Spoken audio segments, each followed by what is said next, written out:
Good morning students. Welcome in the next lecture of Pharmaceutics 1. Now we are going to start our next chapter, that is clarification and filtration. Clarification and filtration, very commonly used operation, very commonly used function in the pharmaceutics industry, also in your chemistry lab, in your physics lab. What is clarification? To clear the liquid, any fluid. What is filtration? It is a process where solid particles are separated from the liquid or gas by passing through a porous medium which retains the solid but allows the fluid to pass. This is the definition of filtration. Basically filtration क्या है? एक ऐसी process है जिसमें हम किसी fluid को किसी पोरस मीडियम में से पास करते हैं। पोरस समझते हैं आप, जिसके अंदर पोर्स होते हैं, छेद होते हैं, ठीक है। ऐसे मीडियम में से हम पास करते हैं और वो जो मीडियम होता है वो क्या करता है, वो लिक्विड को उसमें से पास होने देता है, बट जो ओवर साइड उसके सॉलिड पार्टिकल्स होते हैं उनको अपने ऊपर रिटेन कर लेता है, रोक देता है, ठीक है। वो उसमें से पास नहीं हो सकते। उससे क्या होता है कि हमें जो नीचे मिल जाता है क्लियर लिक्विड मिल जाता है और जो सॉलिड पार्टिकल्स होते हैं वो पोरस मीडियम के ऊपर रिटेन रहते हैं। ये आप लोग अपने नॉर्मल फार्मास्यूटिक्स फार्माकेमिस्ट्री के प्रैक्टिकल्स में कंडक्ट भी करते हो कि आप एक जनरल सा जो आप कंडक्ट करते हो कि आप एक मोनिटर टास्क लेते हो, ठीक है। उसके अंदर आप एक फनल लगाते हो, फनल के अंदर आप फिल्टर पेपर सेट करते हो, ऊपर से आप वो लिक्विड डालते हो जिसको आपने फिल्टर करना होता है। तो अब यहाँ पे क्या है, जब आपने ऊपर से वो लिक्विड डाला तो क्या हुआ, उसको जो लिक्विड था फिल्टर पेपर में से पास हुआ। अब उस लिक्विड को उसके बीच में जो भी सॉलिड पार्टिकल्स हैं वो सारे के सारे इस फिल्टर पेपर के ऊपर रिटेन हो गए, ठीक है। और जो क्लियर लिक्विड था वो आपको नीचे मिल गया। अब जो आपका फिल्टर पेपर है वो क्या एक्ट कर रहा है यहाँ पे, पोरस मीडियम, ठीक है। वो ऐसा मीडियम जिसमें से लिक्विड पास हो रहा है, इसलिए इसको हम क्या कहते हैं, फिल्टर मीडियम। ये कुछ डेफिनेशंस है, ठीक है, जिनको मैंने यहाँ डायग्राम के थ्रू क्लैरिफाई किया है। जो आपका फिल्टर पेपर है जो पोरस मीडियम है, जो लिक्विड को पास होने दे रहा है बट अपने ऊपर सॉलिड को रिटेन कर रहा है, उसे हम क्या बोलते हैं, फिल्टर मीडियम। अब जो क्लियर लिक्विड आपको नीचे मिल रहा है उसको हम क्या बोलते हैं, फिल्ट्रेट। और जो सॉलिड फिल्टर मीडियम के ऊपर रिटेन हो रहा है, इकट्ठा हो रहा है, उसे हम कहते हैं फिल्टर केक, ठीक है। तो ये नॉर्मल प्रैक्टिस में आपके पास होता है कि आप क्लिनिकल क्लास में ऐसे फंडा रख के फिल्टर पेपर में से लिक्विड पास करते हैं। जो क्लियर लिक्विड नीचे मिला दैट इज फिल्ट्रेट, जो फिल्टर पेपर आपने यूज किया दैट इज फिल्टर मीडियम, और जो सॉलिड ऊपर रिटेन हो गया, जो केक बन गया ऊपर, उसे हम कहते हैं फिल्टर केक। ये तीन बेसिक डेफिनेशन है फिल्ट्रेशन की। अब फिल्ट्रेशन में कुछ और डेफिनेशन आती हैं, जैसे सबसे पहले है क्लैरिफिकेशन। क्लैरिफिकेशन एक सिंपल सी बात, अगर हम इसको बिना मतलब डेप्थ में जाए इसको अगर बात करें तो क्लैरिफिकेशन क्लियर करना हमने लिक्विड को, ठीक है।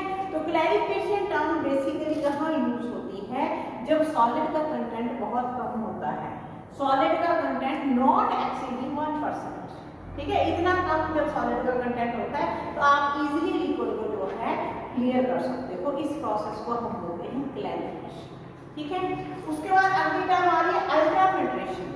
अल्ट्रा फिल्ट्रेशन कहाँ पे यूज हो रही है टर्म, जब सॉलिड के अंदर जो इंटरमाइसिलर जो लिक्विड है उसको भी आप प्रेस करके निकालते हैं थ्रू सेमी परमिएबल मेम्ब्रेन, उसके लिए हम अल्ट्रा फिल्ट्रेशन टर्म यूज करते हैं, ठीक है। सॉलिड के जो पार्टिकल्स हैं जो मॉलिक्यूल्स के अंदर जो इंट्रामाइसिलर लिक्विड है उसको आप by pressure, by pressing semi permeable membrane के थ्रू जब निकालते हैं उसको हम कहते हैं अल्ट्रा फिल्ट्रेशन। उसके बाद स्ट्रेनिंग, स्ट्रेनिंग भी कहते हैं और कोर्स फिल्ट्रेशन भी कहते हैं। जब आप मसलिन क्लॉथ यूज करते हैं, आपने देखा बहुत बार हम मलमल का कपड़ा मसलिन क्लॉथ को फिल्ट्रेशन के लिए यूज करते हैं। ये कहाँ यूज करते हैं, जब आपने जो मटीरियल फिल्टर करना होता है उसका पार्टिकल साइज बहुत बड़ा होता है, ठीक है। तो उसमें स्ट्रेनिंग या उसको बोला जाता है कोर्स फिल्ट्रेशन, कि जब पार्टिकल साइज बड़ा होता है, कोर्स पार्टिकल होते हैं, विजिबल होते हैं, लार्ज पार्टिकल आपको दिखाई दे रहे होते हैं, उनको आप मसलिन क्लॉथ में से या कॉटन वूल में से जब पास करते हैं उसको हम बोलते हैं स्ट्रेनिंग, स्ट्रेनिंग और कोर्स फिल्ट्रेशन। ठीक है, नॉर्मली आप जो अपने लैब में फिल्टर पेपर भी यूज कर रहे हैं, ये कोर्स ग्रेड का यूज कर रहे हैं। जो ग्रे कलर का आप देखते हैं फिल्टर पेपर, ये कोर्स ग्रेड का है। फिल्टर पेपर भी अलग अलग ग्रेड के आते हैं, वॉटमैन फिल्टर पेपर अलग अलग ग्रेड के आते हैं, उसमें भी फाइन, वेरी फाइन, अलग अलग टाइप की फिल्ट्रेशन आप कंडक्ट कर सकते हैं। ठीक है, तो ये कुछ डेफिनेशन है इस चैप्टर से रिलेटेड। अब आती है हमारी थ्योरी ऑफ फिल्ट्रेशन, कि जब हम किसी लिक्विड को फिल्टर करते हैं थ्रू फिल्टर मीडियम, तो उसके रिलेटेड एक साइंटिस्ट है डार्सी, उन्होंने स्टडी करी और उन्होंने एक लॉ दिया, that is known as Darcy's law. इस डार्सी लॉ की जो इक्वेशन है, इसको आप वेरी इंपॉर्टेंटली करिए, ये फिलअप में पेपर में आपको आती है। ठीक है, डार्सी लॉ आपको फिलअप में आता है पेपर में। तो डार्सी लॉ की इक्वेशन क्या कहती है, V is equal to KA delta P eta L। ठीक है, ये है डार्सी लॉ की इक्वेशन, ये एक नंबर का फिलअप होता है आपके फाइनल एग्जाम में। अब यहाँ पे V क्या है, V है वॉल्यूम ऑफ फिल्ट्रेट, यानी नीचे आपको जो फिल्ट्रेट मिल रहा है उसका वॉल्यूम कितना है, उसका वॉल्यूम। ठीक है, K क्या है, K है परमिएबिलिटी कोएफिशिएंट, एक कांस्टेंट वैल्यू है, परमिएबिलिटी कोएफिशिएंट है, और ये किसके ऊपर डिपेंड करता है, ये नेचर ऑफ प्रेसिपिटेट्स, जिन प्रेसिपिटेट्स को आप फिल्टर करने जा रहे हैं उसके ऊपर डिपेंड करता है, और फिल्टर मीडियम की नेचर पे भी डिपेंड करता है कि आपने कैसा फिल्टर मीडियम यूज किया है। ठीक है, तो ये है K परमिएबिलिटी कोएफिशिएंट। उसके बाद है A is area of filter bed, जो आपने फिल्टर मीडियम यूज किया है उसका एरिया कितना है। उसके बाद है डेल्टा P, डेल्टा P क्या चीज है, pressure difference on the liquid and below the filter medium, यानी यहाँ और यहाँ के बीच का जो प्रेशर डिफरेंस है, फिल्टर मीडियम के ऊपर जो प्रेशर है और उसके नीचे जो प्रेशर है उसको हम बोलते हैं डेल्टा P। समझ गए आप। और उसके बाद आता है eta, eta is viscosity of the fluid, जिस लिक्विड को आप फिल्टर करने जा रहे हैं उसकी विस्कोसिटी। और लास्ट आता है thickness of the filter cake, ये देखिए ये फिल्टर केक है, ये कितना थिक बना है, इसके ऊपर भी डिपेंड करता है वॉल्यूम ऑफ फिल्ट्रेट। ये है आपका डार्सी लॉ। डार्सी लॉ आपको क्या दिखा रहा है, अलग अलग फैक्टर्स दिखा रहा है जिनके ऊपर फिल्ट्रेशन डिपेंड करती है। ठीक है, तो अब factor affecting rate of filtration, कौन कौन से फैक्टर्स हैं जिनके ऊपर जो फिल्ट्रेशन है वो डिपेंड करती है। तो फर्स्ट फैक्टर इज प्रेशर। अब ये देखिए डार्सी लॉ क्या कहता है, V is directly proportional to delta P। ठीक है, ये क्या कह रहा है Darcy law, V is directly proportional to delta P, यानी अगर आप डेल्टा P बढ़ाते हैं तो वॉल्यूम ऑफ फिल्ट्रेशन बढ़ जाती है। ठीक है, रेट ऑफ फिल्ट्रेशन बढ़ जाती है, स्पीड से फिल्ट्रेशन शुरू हो जाती है। अब इसका मतलब क्या है, इसके दो मतलब निकलते हैं। पहली चीज, जहाँ तो यहाँ पे आप प्रेशर बढ़ाइए, आप देखते हैं आप लोग ये नॉर्मल करते भी हैं, आप क्या करते हैं दबाना शुरू कर देते हैं ऊपर से। जब आप देखिए नॉर्मली क्या करते हैं आप, जब आप फिल्टर करना स्टार्ट करते हैं पहले तो बड़ी फास्ट फिल्टर होता है, फिर आप देखते हैं थोड़ा धीरे धीरे स्पीड उसकी कम होनी शुरू हो जाती है। क्यों, क्योंकि केक बनना शुरू हो जाता है। फिर आप क्या करते हैं थोड़ा सा दबाते हैं, तब आप देखते हैं थोड़ा फास्ट फिल्टर होना स्टार्ट हो गया। वो क्या है, जब आप दबा रहे हैं यहाँ पे तो क्या कर रहे हैं, प्रेशर डाल रहे हैं, तो जानिए आप यहाँ पे प्रेशर बढ़ा रहे हैं। एक तरीका तो ये है।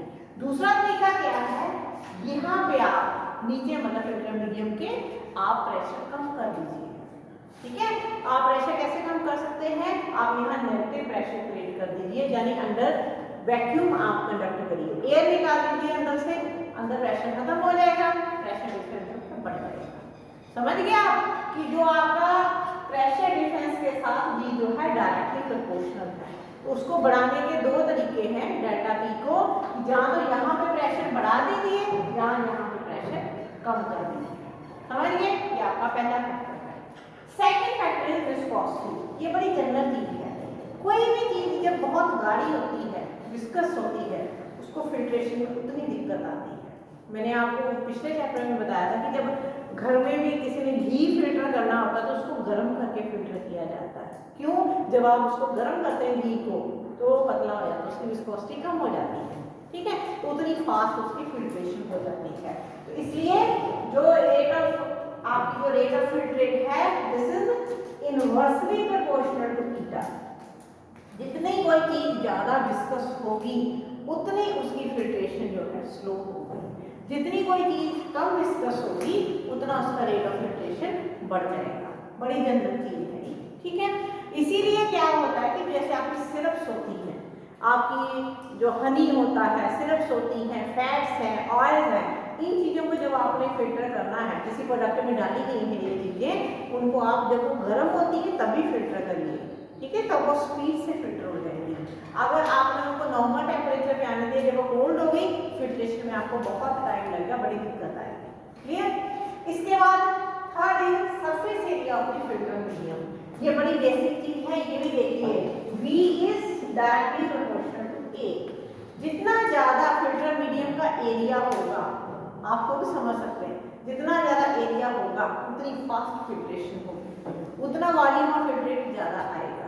ये तो बड़ी बेसिक चीज है, जितना बड़ी आपने छन्नी यूज करी उतनी जल्दी फिल्ट्रेशन। तो इसीलिए क्या किया जाता है कि जो आपके फिल्टर पेपर होते हैं उनको डायरेक्ट लगाने के लिए उनमें प्लीट्स डाली जाती है। प्लेटेड फिल्टर पेपर उसको बोलते हैं।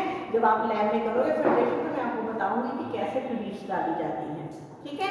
ऐसे ही और फिल्टर मीडियम जो होते हैं फनल भी प्लेटेड आती है, और जो आपने आगे मशीन पढ़नी है plate and frame filter press, उसमें यही किया गया है कि सरफेस एरिया बढ़ाया गया है ताकि रेट ऑफ फिल्ट्रेशन बढ़ सके, ठीक है। फोर्थ क्या है, temperature of liquid to be filtered. अभी मैंने आपको ये चीज एक्सप्लेन करी कि विस्कोसिटी जो है वो टेम्परेचर डिपेंडेंट है। अगर ज्यादा विस्कोसिटी होगी फिल्ट्रेशन की स्पीड उतनी स्लो होगी। अगर आप टेम्परेचर बढ़ाते हैं तो क्या होता है, विस्कोसिटी कम हो जाती है तो रेट ऑफ फिल्ट्रेशन बढ़ जाता है। इसलिए जो टेम्परेचर है अगर आप उसको इंक्रीज करते हैं तो बहुत सारे लिक्विड्स के केस में जो है रेट ऑफ फिल्ट्रेशन बढ़ जाता है, ठीक है। उसके बाद आता है पार्टिकल साइज। पार्टिकल साइज में बड़ा जनरल चीज है, जितना बड़ा पार्टिकल होगा कोर्स मीडियम में से जब आप उसको पास करेंगे तो उतना फिल्टर करना आसान होगा। जितना बारीक होगा वो बीच में से निकल भी जाता है कई बार फिल्टर मीडियम में से, तो दोबारा से आपको फिल्टर करना पड़ता है। इसलिए हम लोग एक बार क्या करते हैं कि अगर पार्टिकल साइज जो है छोटा लग रहा है, स्मॉल लग रहा है, आप कुछ देर लिक्विड को बड़ा रहने देते हैं कि पार्टिकल्स आपस में कंबाइन होकर एग्रीगेट्स बना दें, बड़े पार्टिकल्स बना दें और उनको आप इजीली फिल्टर कर सको। नेक्स्ट क्या है, pore size of filter medium. Filter medium आपने कैसा यूज किया है, अभी जैसे मैंने आपको बताया कि फिल्टर पेपर भी बहुत टाइप के होते हैं। आपने कोर्स वाला फिल्टर पेपर लिया है, उसमें से फिल्ट्रेशन जो है लार्ज पार्टिकल की इजीली हो जाएगी। आपने फाइन वाला लिया है, अगर फिल्टर पेपर अलग अलग ग्रेड के फाइन फिल्टर पेपर आते हैं, उनमें से फाइन की जो फिल्ट्रेशन है वो इजीली हो जाएगी।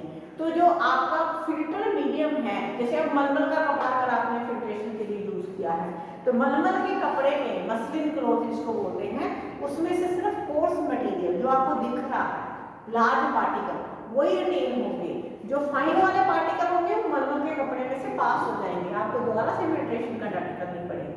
तो आपका फिल्टर मीडियम उसका पोर साइज कितना है उस हिसाब से भी फिल्ट्रेशन डिपेंड करती है उसके ऊपर। फिर है थिकनेस ऑफ केक, ये भी बड़ी जनरल चीज है।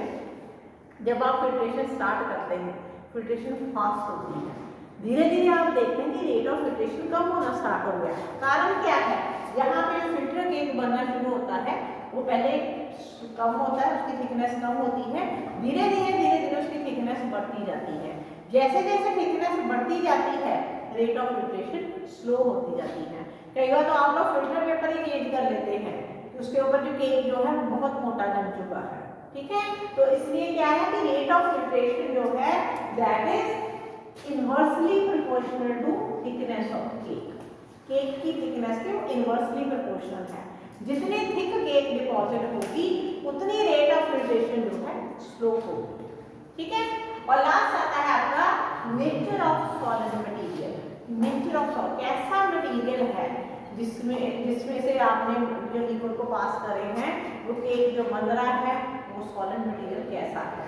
कई बार क्या होता है पोरस होता है, पोरस समझते हैं आप, जिसके अंदर मटेरियल के अंदर छेद होते हैं, जैसे चाय की पत्ती है उसका जो फिल्टर केक बनता है वो पोरस होता है, उसमें गैप होता है, ठीक है, छेद होते हैं, उसमें से आराम से चाय पास हो जाती है। कुछ मटेरियल ऐसे होते हैं जो बिल्कुल कॉम्पैक्ट केक बनाते हैं तो वहां पे छेद नहीं होते, पोर्स नहीं होते, तो वहां से लिक्विड जो है इजीली पास नहीं हो पाता। तो डिपेंड करता है कि आपका जो मटेरियल है उसकी नेचर कैसी है। इसीलिए ड्यूरिंग फिल्ट्रेशन कई बार हम लोगों को कुछ ना कुछ ऐसा केमिकल ऐड करना पड़ता है जिसे हम फिल्टर एड बोलते हैं, जो फिल्ट्रेशन में हेल्प करता है। ठीक है, तो ये 8 फैक्टर हैं जो रेट ऑफ फिल्ट्रेशन को इफेक्ट करते हैं। इनको अगर हम कंक्लूड करें तो फॉर्मूला क्या बनता है, rate of filtration is equal to area of filter into pressure difference divided by viscosity and resistance of cake at filter. ये इनको 8 को कंक्लूड करके निकलता है। अब ये जो क्वेश्चन है आपका सेक्शन बी में आता है मोस्टली कि factors affecting the rate of filtration. जहाँ आपको आता है जैसे मान लो डार्सी लॉ आ गया, अगर आपको factors affecting rate of filtration आया है पेपर में मान लीजिए, तो पहले आपने डार्सी लॉ लिखना है। डार्सी लॉ लिख के फिर आपने इन फैक्टर्स को एक्सप्लेन करना है। वो इसी क्वेश्चन का ही एक पार्ट है, चाहे उसका नाम अलग से दिया गया है Darcy law, but Darcy law इन फैक्टर्स को भी एक्सप्लेन कर रहा है। ठीक है, तो ये है आपका टॉपिक फिल्ट्रेशन क्या होती है और कौन कौन से फैक्टर्स हैं जिनके ऊपर ये डिपेंड करती है। Thank you.